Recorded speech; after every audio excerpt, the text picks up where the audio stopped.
Welcome to Q Dads.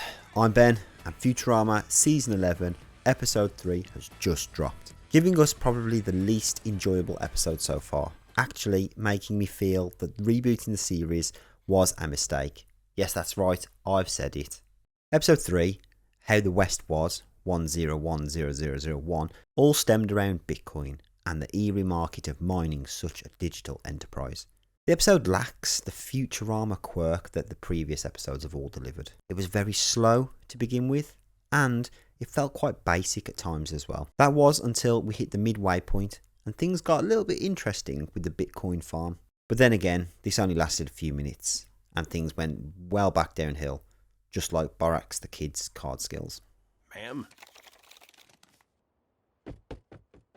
With all that being said, let's give this episode a quick recap and try and take some kind of enjoyment out of it if we can. Before the episode even started, we get the classic slogan or comment underneath the title. This week's read, based on real UFO sightings, which made me chuckle, thinking that the whole show could have been based around a real life encounter of the third kind.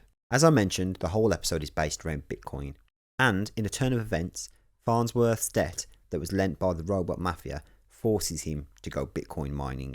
Haven't you learned that Bitcoin is just a pyramid scheme for rubes? Yes, and my plan is to exploit those rubes. They travel in the search of a precious metal thallium, which he plans to sell, turn into microchips, and ultimately use for Bitcoin. Due to the energy radiated, the crew are forced to land and travel by ship, carriage and horse, giving us that iconic Western vibe. And a quick Roadrunner cameo.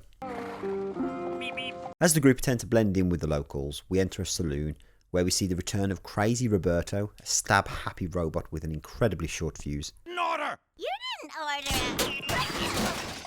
Say, you're new in town. Here we see he's upgraded to a knife gun, and as a result, gets Leela a job. We see Borax the Kid, who's most known for a previous episode in an earlier season called Newtopia, where he assisted the guys in restoring their genders correctly.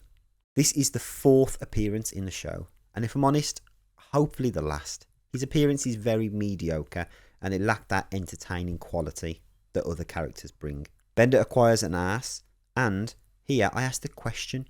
He starts singing in a country-esque style way, and it's commonly known that Bender hates country music, but can't help singing it when he's hit by a magnet. Yet here we see him freely singing in that style, which confused me for a moment. He's then tasked with guarding a large piece of thallium, but throughout the night, both him and the thallium are taken. Thanks to his scent-sniffing ass, he is found, and things for a moment got interesting. It's revealed that the saloon owner is secretly using robot heads as a Bitcoin farm, which is actually a plausible way of mining this virtual currency. As we continue to follow Fry and Leela's journey, which is quite separate to Bender's, we get a bit of a funny scene as they're confronted by a big cat. Better back off, Puma. I think it's actually a cougar. Puma, cougar, whatever. Get him, kid. Or a mountain lion. You know, they're really all the same animal.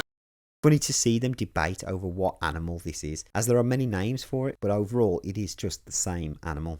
It only really depends on where you're from and how you refer to this cat. We head back into town for an unusual shootout, which seems to go in several directions before it comes to an end, with Roberto preaching to have more knife crime. Can't we all just agree to use knives? We end the episode with Farnsworth escaping with the thallium and the robot mafia joining the Bitcoin factory. Overall, this episode is lacking that quality humour.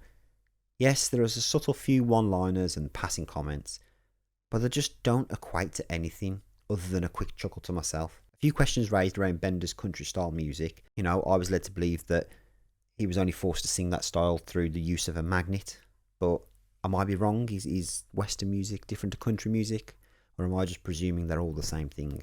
I think the choice of characters in here were used incorrectly. I think Roberto is a good choice, but I think he could have probably done well in a different episode, something maybe relating to just Bender or seeing him in his own current setting. I think seeing him in this Western style just kind of threw it for me.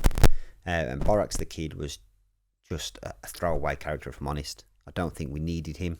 But overall, you know, it's keeping me entertained. I'm hoping it starts to pick up a bit but we'll see where it leads. Let me know in the comments what you thought of the episode, and as always, thanks for watching, and we'll catch you next time with something new.